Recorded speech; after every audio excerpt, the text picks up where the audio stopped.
राज्यातल्या लक्षवेधी बातमीकडे आपण वळतोय। राज्यातील सत्ता संघर्षावर सुप्रीम कोर्टाने निकाल राखून ठेवलेला आहे। प्रकरण 7 न्यायमूर्तींच्या घटनापीठाकडे जावं अशी विरोधकांची मागणी आहे। दोन्ही गटाकडून जोरदार युक्तिवाद कोर्टात करण्यात आला। मात्र आता हे प्रकरण 7 न्यायमूर्तींच्या घटनापीठाकडे जाणार की नाही याबाबतचा निर्णय कोर्टाने राखून ठेवलाय। आठवड्याभरात कोर्ट निकाल देईल अशी अपेक्षा अनिल देसाई यांनी व्यक्त केली।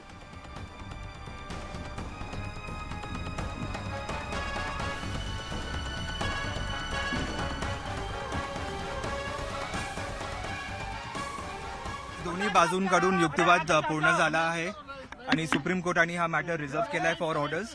आता ह्याच्यावर जे युक्तिवाद झालाय दोन्ही बाजूंनी ते कन्सिडर केल्यानंतर माननीय सुप्रीम कोर्ट ह्याच्यावर ऑर्डर्स देतील की नबम रेबिया ह्याला हायर बेंच समोर रेफरन्सची गरज आहे की नाहीये, की आपण जे पेटिशन फाईल केले त्यांच्या आमदारांच्या विरोधात डिस्क्वालिफिकेशनसाठी त्यामध्ये त्यांनी नबम रेबियाचाच रेफरन्स घेतलाय। म्हणजे आता हे कॉन्ट्राडिक्टरी झालं। एका बाजूला म्हणायचं की नबम रेबिया हा योग्य लॉ नाहीये आणि दुसऱ्या बाजूला नबम रेबियावरच रिलाय करायचं। तर हे आम्ही कोर्टासमोर मांडले। कोर्ट ऑर्डर रिझर्व करणं हा एक स्वाभाविक कोर्टाचं हे असतं, कारण याच्यामध्ये बरेचसे जे पैलू दोन्हीकडचे पाहिलेले ते पैलू बघून ते याच्यामध्ये नबम रेबिया लावून पुढे जायचं का नबम रेबिया न करता 7 जजच्या बेंचला रिफर करायचं, हा निर्णय त्यांनी राखून ठेवलेला आहे आणि याबद्दलचा निर्णय लगेच आम्हाला असं वाटतं की आमच्या अपेक्षेप्रमाणे जजमेंट येईल, कारण कपिल सिब्बल आणि मनू सिंघवी साहेबांनी जे मुद्दे मांडलेले आहेत ते घटनेला धरून आहेत आणि नबम रेबिया केस ज्या वेळेला झाली होती त्यावेळेला जे मुद्दे उपस्थित नव्हते झाले ते मुद्दे यावेळेला उपस्थित झालेले आहेत। त्याच्यामुळे हे मुद्दे लार्जर बेंचकडे जावेत अशा प्रकारची मागणी झालेली आहे आणि अशा वेळेला मला असं वाटतं की लार्जर बेंचच मान्य केला जातो।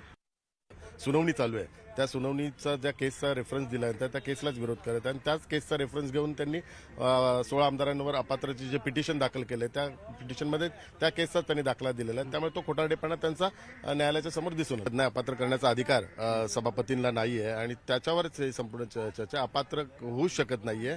आता केवळ चर्चा चालू आहे की नबाब रेबियाच्या संदर्भाची जी केस आहे त्याचा दाखला ह्या केसच्या संदर्भात घ्यायचा की दुसरा त्याच्यात अमेंडमेंट करायचं, या संदर्भातली आता ती संपूर्ण चर्चा झालेली आहे आणि लवकरच त्या संदर्भातली सुनावणी होईल। प्रकृती अस्वास्थ्यामुळे गेल्या काही दिवसांपासून राजकारणापासून दूर असलेले भाजपचे ज्येष्ठ नेते गिरीश बापट हे अखेर कसबा पोटनिवडणुकीच्या प्रचारात उतरणार आहेत। 2 दिवसांपूर्वीच गिरीश बापट यांनी तब्येत ठीक नसल्याचं कारण देत कसबा पोटनिवडणुकीच्या प्रचारात प्रत्यक्ष सहभागी होणार नाही असं म्हटलं होतं। मात्र कसबा पोटनिवडणुकीच्या निमित्तानं भाजप आणि महाविकास आघाडीत अटीतटीची लढाई सुरू असल्याने गिरीश बापट आजारपण बाजूला सारून आपल्या पक्षाकरता प्रचाराच्या मैदानात उतरणार आहेत। ते गुरुवारी संध्याकाळी 5 वाजता नारायण पेठेतील केसरीवाडा इथं कार्यकर्ता मेळाव्यात सहभागी होणार आहेत। त्यामुळे भाजपच्या कार्यकर्त्यांचा उत्साह कमालीचा दुणावलेला आहे।